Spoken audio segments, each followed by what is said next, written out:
వసంతవల్లరి వీణులతో వీక్షించండి. వసంతవల్లరికి స్వాగతం. ఈనాటి వసంతవల్లరిలో సుప్రసిద్ధ కథా రచయిత శ్రీ పివిఆర్ శివకుమార్ గారి హాస్య రచన భీమవరం టు శ్రీశైలం వింటారు.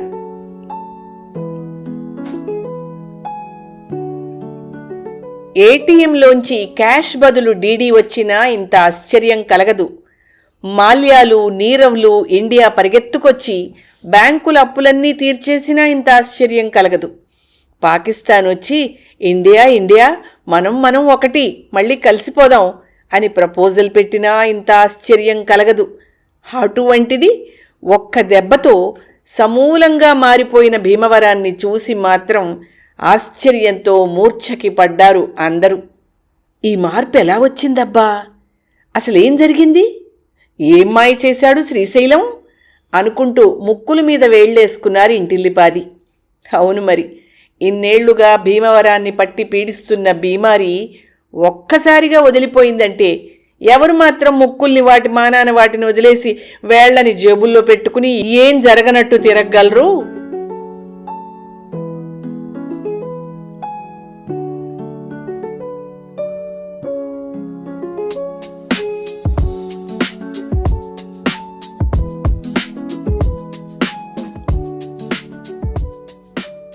మాత్రలు వేసుకున్నారా? భర్తని అడిగింది పాండిచేరి. లేదు చెప్పాడు భీమవరం. ఏ, ఆ మాత్రలు చీటింగ్ బాపతులా ఉన్నాయి అంటే? అయోమయంగా మొహం పెట్టింది పాండిచేరి. అబ్బాయి మన రెగ్యులర్ కెమిస్ట్ దగ్గరే తెచ్చాడే. అసలు మన కెమిస్టే చీటింగ్ బాపతు. వాడి దగ్గర ఉండేవన్నీ ఎక్స్పైరీకి దగ్గర పడుతున్న మందులేను విసురుగా అన్నాడు భీమవరం. ఈ మాత్రలకి అసలు ఎక్స్పైరీ డేట్ ఇవ్వనే లేదు. బెస్ట్ బిఫోర్ 1 year అని రాశాడు. ఒక ఎక్స్పైరీ డేట్ అంటూ తగలెట్టక బెస్ట్ ఏమిటి బెస్టు అంటే? 1 year లోపు బెస్ట్ అంటే 18 months అయినా బెటరే, వాడుకోమని అర్థమా? ఏమిటా కమిట్మెంట్ లేని రాతలు? మనుషుల ప్రాణాలతో ఆటలా? అయ్యో రామా, కంపెనీ వాళ్ళు రాసిన దానికి కెమిస్ట్ ఏం చేస్తాడండి? ఆ మాత్రలేవో ఏడాదిలోగా వాడేస్తే సరిపోతుందిగా. సరిపోతుంది. అన్నీ అలా సరిపెట్టుకోబట్టే దేశం ఇలా మసిపట్టిపోతోంది. నువ్వు మోయ్, లోపలికి తగలడు మండిపడ్డాడు భీమవరం. గొణుక్కుంటూ లోపలికి తగలడింది పాండిచేరి.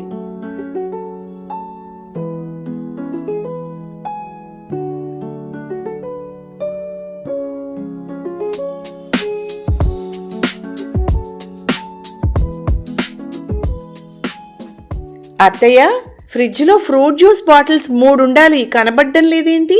మీరు గాని తీశారా అడిగింది కోడలు మధిర. నేను తీశాను, హాల్లో నుంచే గర్జించాడు భీమవరం. ఎన్నాళ్ళయింది వాటి సీల్ తీసి? మొన్ననే తీశాను, గెస్టులు వచ్చినప్పుడు. ఆరెంజు, పైనాపిలు, మిక్స్డ్ ఫ్రూట్ జ్యూసులు వాళ్ల కోసమని తీశాను. సీల్ తీసిన తర్వాత వాటి షెల్ఫ్ లైఫ్ 5 రోజులే. ఆ తర్వాత విషంగా మారిపోతాయి. అందుకే నేనే వాటిని తీసి మోరీలో పారబోసేశాను. అయ్యో అయ్యో, ఇంకా 5 రోజులు కాలేదు కదండి. ఎలా చెప్పగలవు? మూత తెరిచిన తేదీ బాటిల్ మీద రాశావా? లేదు కదా. మరి ఎన్నాళ్ళైందో ఎలా లెక్క కట్టగలం? అబ్బబ్బా, మీకెందుకండి ఆ గొడవ? మేం చూసుకుంటాం కదా కోపంగా అంది పాండిచేరి. మీరు చూసుకున్నా మానినా కుటుంబ బాధ్యత అంటూ ఒకటేడిసిందిగా నాకు.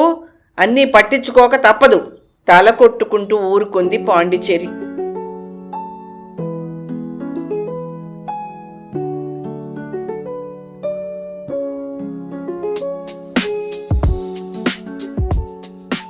అమ్మో, ఇవాళ చచ్చానే.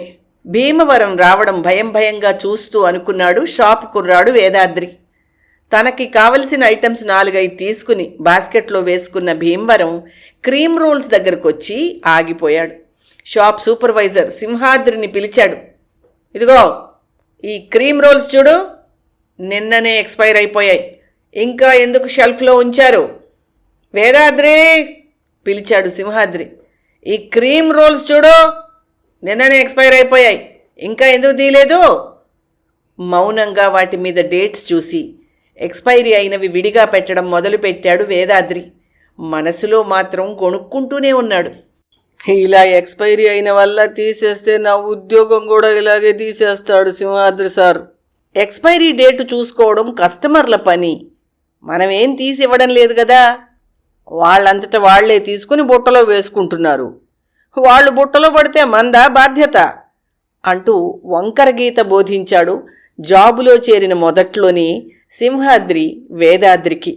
ఇలా కస్టమర్లు చూసి అడిగినప్పుడు మాత్రం తన మీద నెపం వేసినట్టు పోజు. ఈ క్రీమ్ రోల్స్ ఒక్కటే కాదు, milk bread, cup cakes, milk ప్యాకెట్లు, అబ్బో ఇలా చాలా ఐటమ్స్ ఉన్నాయి డేట్ అయిపోయినవి అన్నాడు భీమవరం కోపంగా. భలే వారే సార్, ఐటమ్స్ మీద డేట్లు ప్రతిరోజు చెక్ చేసుకుంటాం సార్. ఈ రోల్స్ ఒక్కటే మిస్ అయినట్టున్నాయి, కావాలంటే ఇంకొక ఐటెం చూపించండి అన్నాడు భీమవరం విషయం బాగా తెలిసిన సింహాద్రి సవాలు విసురుతున్నట్టుగా తన మనసులోని ప్లాన్ అమలు పెడుతూ. రెచ్చిపోయిన భీమవరం నడుం బిగించి ప్యాంటు పైకి లాక్కుని మోకాళ్ల మీద దేకుతూ ఒక్కొక్క ర్యాక్ దగ్గరికి వెళ్ళి నిశితంగా డేట్స్ పరిశీలిస్తూ డేటు దాటిన ఐటమ్స్ కోసం వెతకడం మొదలెట్టాడు. ఒక్కొక్క ఐటెం దొరికినప్పుడల్లా అతడి ఛాతీ ఒక్కొక్క సెంటీమీటర్ పొంగుతోంది. ఇంక నువ్వు వెళ్ళి కౌంటర్ పని చూసుకో అని వేదాద్రికి సైగ చేసి తను కూడా కదిలిపోయాడు సింహాద్రి. అరగంట గడిచింది. పాల సముద్రం ఈదుతూ ఉండగా, అదే పాల ప్యాకెట్ల సముద్రాన్ని ఈదుతూ ఉండగా సెల్ ఫోన్ ఆగకుండా మోగింది భీమవరానిది. కాలర్ పేరు చూసుకున్న భీమవరం ఆన్ చేసి కసిగా భూ భూ అని మొరిగి కట్ చేసేశాడు. 3 గంటల సేపు షాప్ అంతా దున్నేసి వివిధ రకాలైన 16 రకాల వస్తువులు పట్టుకున్న తర్వాత విజయగర్వంతో సింహాద్రిని సమీపించాడు. చూడు, గడువు తీరిపోయిన ఐటమ్స్ ఎన్నున్నాయో చూడు. ఇంత బాధ్యత లేకుండా షాప్ నడుపుతున్నారా? కొంతమంది కస్టమర్లు డేటు దాటిపోయిన వస్తువుల్ని డిస్కౌంట్ ధరలకు తీసేసుకుంటారు సార్ వంకరగా నవ్వుతూ అన్నాడు సింహాద్రి. ఫుడ్ ఇన్స్పెక్టర్కి కంప్లైంట్ ఇస్తే తెలుస్తుంది డిస్కౌంట్లో ఎలా అమ్ముతారో ఎవరు కొంటారో. అమ్మో, అంత పని చేయకండి సార్ అన్నాడు సింహాద్రి భయం నటిస్తూ. అదో బొక్క, ఇలాంటి కంప్లైంట్ అందిందంటే ఫుడ్ ఇన్స్పెక్టర్స్కి పండగే. ఇదే సాకుగా రెగ్యులర్గా పుచ్చుకునే మామూలు రెట్టింపు చేస్తాడు అని మనసులో అనుకుంటూ.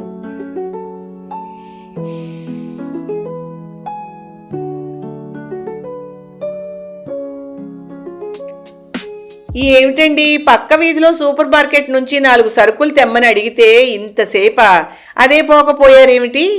పొద్దున్ననగా వెళ్ళిన వారు భోజనం వేళకి తేలారు. ఫోన్ చేస్తే కూడా జవాబు ఇవ్వకుండా వింత వింత శబ్దాలు చేస్తారు. ఇల్లు చేరిన భీమవరాన్ని గుమ్మంలోనే నిలేసి అడిగింది పాండిచేరి. నేను పనిలో పడితే ఫోన్లు ఎత్తను. అప్పుడు నేను పోలీసు కుక్కలాగా విజిలెన్స్ పనిలో తప్పుడు సరుకు పసిగడుతూ ఉన్నాను. అందుకే ఆ విధంగా జవాబిచ్చాను. రెచ్చిపోతూ విషయం వివరించాడు భీమవరం. అతడు ఆశించిన రియాక్షన్ లేదు. తల పట్టుకుంది పాండిచేరి. మీరు చేసింది మంచి పనే కావచ్చునండి, కానీ అందుకోసం 3 గంటలు తగలేసుకుని వాడి సూపర్ మార్కెట్ అంతా తిరగబోస్తారా? అయ్యో రామ, వాడు చేసుకోవలసిన పని మీరు చేసి పెట్టినట్టే అయింది కదూ.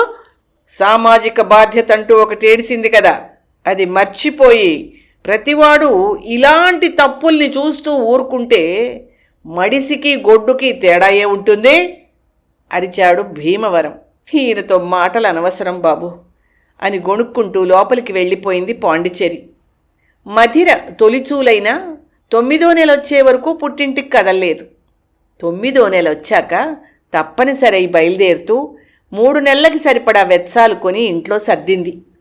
అత్తయ్య, మీరు ఏ వెచ్చాలకి ఇబ్బంది పడక్కర్లేదు, అన్నీ తెప్పించుంచాను. దేవుడు మేలు చేస్తే 3వ నెలలో పసిబిడ్డనెత్తుకుని వచ్చేస్తాను అంటూ చెప్పింది కోడలు. కన్న కూతురు కన్నా ఎక్కువగా చూసుకుంటున్నావమ్మా అంది పాండిచేరి డగ్గుత్తికగా. పండంటి బిడ్డతో సంతోషంగా తిరిగొస్తావు అని దీవించింది. పురిటి సమయంలో వియ్యపురాలికి సహాయంగా ఉండేటందుకు ముందుగానే వెళ్ళింది పాండిచేరి. బారసాలకి కొడుకుతో ఒకే ఒక్కరోజు వెళ్ళొచ్చాడు భీమవరం. మరో వారం తర్వాత తిరిగొచ్చిన పాండిచేరికి షాక్ ఇచ్చింది వంటిల్లు బోసిపోతున్న అలమారాలతో. ఏమిటండి, కిలోలు కందిపప్పు, పెసరపప్పు, మినప్పప్పు, ఇడ్లీ రవ్వ, ఉప్మా రవ్వ, బియ్యపిండి, గోధుమ పిండి, అయ్యయ్యో అన్నీ తెప్పించి పెట్టి వెళ్ళిందండి కోడలు. ఇంతలోనే ఏమైపోయాయి అవన్నీను? నేను లేని 2 వారాల్లో ఎంతెంత వండుకు తిన్నారే? సంతర్పణ గానీ చేశారా? విస్తుపోతూ అడిగింది పాండిచేరి. బుద్ధి లేని ప్రశ్న. డేట్లు చూసుకోకుండా తెగబడి కొనేసి వంటలు నింపేసుకోవడమేనా? అన్నా, నేను చూడబట్టి సరిపోయింది. లేకపోతే పురుగులు పట్టిన సరుకులు తినేసి పుచ్చిపోయేవాళ్ళం. ఆ ప్యాకెట్లు ప్రతి దాని మీద షెల్ఫ్ లైఫ్ 3 నెలలు అని ఇంగ్లీష్లో స్పష్టంగా రాసింది. నిన్నటితో ఆ ప్యాకెట్లన్నింటికీ గడువు తీరిపోయింది. 3 రోజుల నాడు కొంప మునగక ముందే కట్టకట్టి పారేస్తూ ఉంటే వెర్రిబాగుల పని మనిషి అడ్డుపడింది. వాళ్ళ వాడలో అందరూ కలిసి మొత్తం సరుకు 2 రోజుల్లోపే వాడేసుకుంటామని గట్టి హామీ ఇచ్చి ఆ ప్యాకెట్లన్నీ పట్టుకుపోయింది. అయినా కొనే వస్తువుల మీద డేట్ చూసి కొనుక్కోవద్దో దబాయించాడు భీమవరం.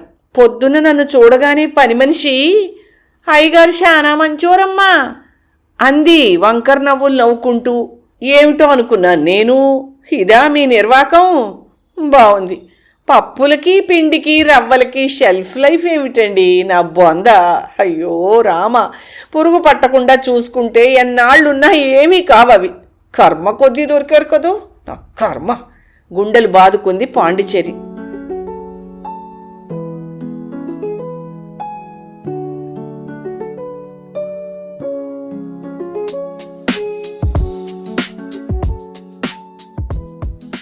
ఒరే శ్రీకాకుళం, రోజు రోజుకి రెచ్చిపోతున్న నీలా వదిలేస్తే కొంప గుండమైపోవడమే కాకుండా నలుగురిలోనూ మరింత అభాసు తప్పదురా. ఆ సాయంత్రం కొడుకుతో వాపోయింది పాండిచేరి. తన స్నేహితుడైన సైకియాట్రిస్ట్ శ్రీశైలం సలహా తీసుకున్నాడు శ్రీకాకుళం. ఓ ఆదివారం శుభోదయాన బ్రేక్ఫాస్ట్ కని ఆ మిత్రుణ్ణి ఇంటికి పిలిచాడు. నాన్నా, మా కంపెనీ హాస్పిటల్లో కొత్తగా చేరిన డాక్టర్ శ్రీశైలం గారు అని తండ్రికి పరిచయం చేశాడు శ్రీకాకుళం. పలహారాలు కాగానే, పెద్దవారు మీతో కొద్దిగా మాట్లాడాలి అంటూ భీమవరంతో ఏకాంతంగా సమావేశమయ్యాడు శ్రీశైలం. ఆ మాట ఈ మాట ఆడుతూ భీమవరం బీమారిని అతడి మాటల్లోనే విన్నాడు శ్రీశైలం. చివరికి ఒకే ఒక్క మాట అడిగాడు. కుదేలైపోయిన భీమవరం కళ్ళనీళ్లు పెట్టేసుకున్నాడు. నేను మారిపోయాను. ఏది శాశ్వతం, ఏది అశాశ్వతం అని వెర్రి నవ్వు నవ్వుకుంటూ బయటికి వచ్చేశాడు భీమవరం, చిద్విలాసంగా నవ్వుకుంటున్న శ్రీశైలాన్ని అక్కడే వదిలేసి.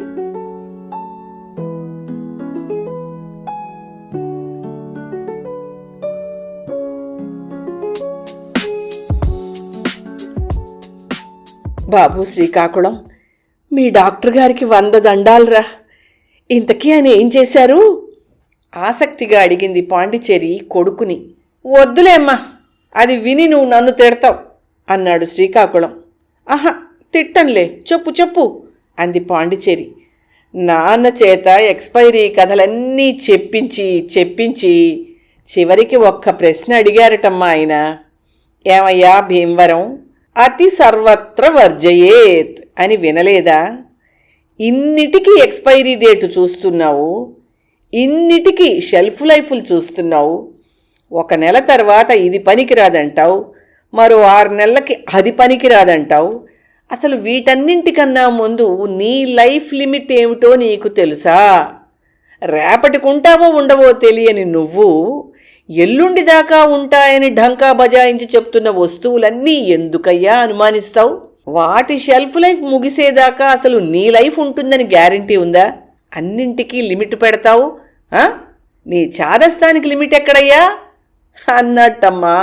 దాంతో బుర్ర తిరిగిపోయిన నాన్న ఒక్కసారిగా తన చాదస్తానికి లిమిట్ పెట్టేసుకున్నాడంతే. నోరు తెరిచేసింది పాండిచేరి.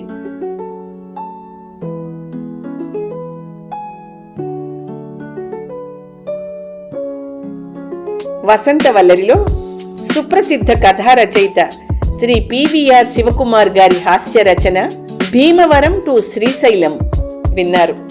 ఈ కథ 2022 మే 13 నాటి అంతర్జాల తెలుగు వీక్లీ సహరిలో ప్రచురింపబడింది. వసంతవల్లరిలో ఇవాల్టి కార్యక్రమం మీకు నచ్చిందని ఆశిస్తున్నాను.